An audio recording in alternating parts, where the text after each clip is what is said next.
I grew up in a Christian household and got saved at a very young age, but being so young, I didn't entirely understand God's place in my life or what life as a Christian would look like.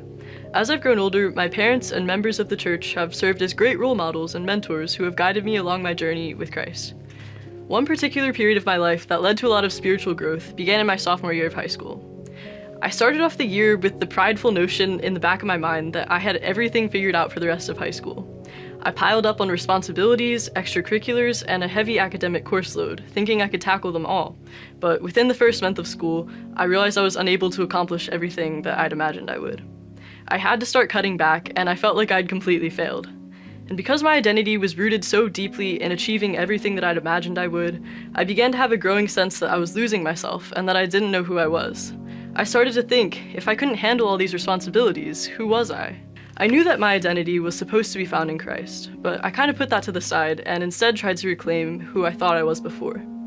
This wasn't a direct or conscious decision, but it happened after consistently searching elsewhere instead of turning to God.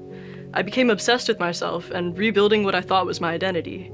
But of course, this just filled me with selfishness, discontentment, and bitterness at the disconnect between what I imagined and reality. In the summer after my sophomore year, my discontentment with myself and nearly everything just filled all of my thoughts. One night, my family and I went out for dinner, and I just kept propagating all of these negative thoughts through my head, and it showed outwardly through my interactions and behavior, which were filled with the same negativity. On the long car ride back home, my family gently called out the negative changes they had seen in me. My bitterness, selfishness, and what I hadn't realized, my fear over the lack of control I felt in my life. I knew I had to turn things around. My brother redirected me to the Lord, as he told me that I needed to put my trust and confidence in something greater than myself, which was God. In August of that year, one of Pastor Mark's sermons helped me learn how to live this out and walk with the Lord.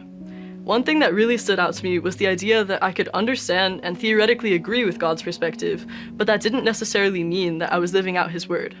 I had to pick what was right over what I wanted to do, and pick His will over mine. I needed to surrender everything and give up control to Him. That sermon brought a lot of clarity to me. There wasn't a complex or fancy formula to being a good Christian. It was just about allowing the Lord to work in my life and surrendering everything, whether that was my desires, worries, and fear. Just surrendering it to Him because He has the best possible plan and because He is worthy. That was in 2024, and in the time since then, I feel I've grown much closer to the Lord. I'm still far from looking like Christ, but I know that every day He's shaping me more and more to look like the image that He has set for me. I'm sure in my life I'll continue to make mistakes, face sin, and encounter difficulties, but because of His love and forgiveness, I'll know whenever they come that I'm walking through them with the Lord. And when I come through the other side, I'll look a little bit more like Him.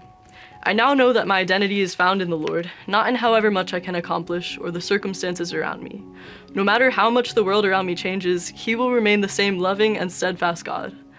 I want to get baptized today to publicly declare my faith in Jesus Christ and make a commitment to living out His will.